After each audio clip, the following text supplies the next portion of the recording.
Hello, my name is Colin Huber, and this is my Core Night project.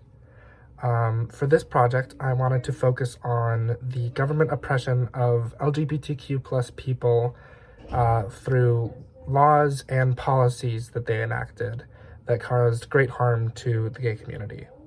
A quick disclaimer before I begin is that I will be using the words LGBTQ plus community, gay community, queer community, all interchangeably. While these words do technically mean different things, I will be using them interchangeably for the purpose of this video. So what I wanted to do to analyze the oppression of the government of queer people is to start with past things and then work my way up to the present. So with that in mind, the first thing that I want to talk about is anti-sodomy laws in the United States, which in essence made homosexuality illegal by criminalizing homosexual acts. So while not technically saying that homosexuality itself was illegal, it meant that police could have raids on gay bars and gay clubs and arrest the people there for homosexual activity. Which is also how the Stonewall Inn riots started, was one of those very raids. After the gay rights movement that stemmed from that, which resulted in in many states beginning to remove their anti-sodomy laws, still not all states followed. There were still multiple states that had not actually repealed their anti-sodomy laws until the Supreme Court case in 2003 determined that these laws were unconstitutional. And then from there, another thing that the queer community did was they had a secret language called Polari, which was a code language that was an amalgamation of Yiddish and Italian and slang that created this language that only those in the queer community knew about and knew how to speak. And so it allowed them to communicate in secret without fear of discovery. Another thing that the queer community had to face was the AIDS crisis. This caused a lot of stigma around the queer community and queer people, especially in that the government's reaction and response to it was so much slower, despite it being a national health emergency, due to the fact that it was mainly afflicting queer communities. And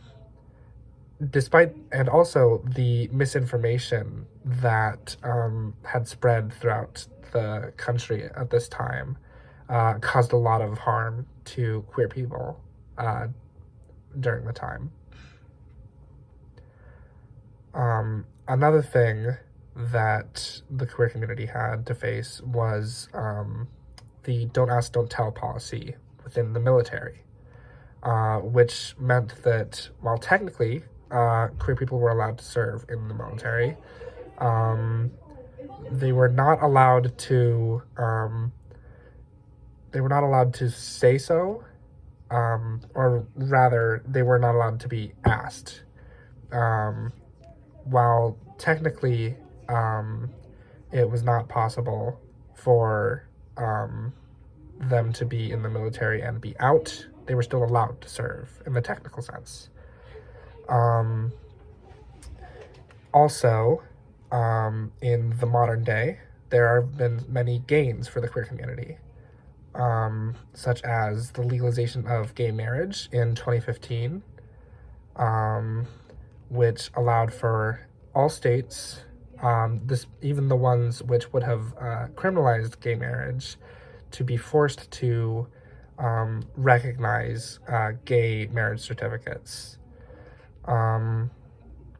A thing that in the modern day that connects to one of the things in the past that I have covered in this video is the recent monkeypox epidemic, which has reminded many people of the horrific past of this country and how similar the public and government response is to monkeypox and how similar it is to the response during the AIDS crisis. And also how the Don't Say Gay bill in Florida is a similar level of erasure of queer people and gender non-conforming identities as the Don't Ask, Don't Tell policy in the military. However, it would be unfair to say that there haven't been many gains for the queer community throughout history. And so what I would like to leave you with is that while there is a large amount of things for both society and the government to improve upon in their treatment of queer people, there is still hope. And I believe that that queer people will have a bright future ahead of them. And that one day there will be no more discrimination on the basis of sexual identity in America. Thank you.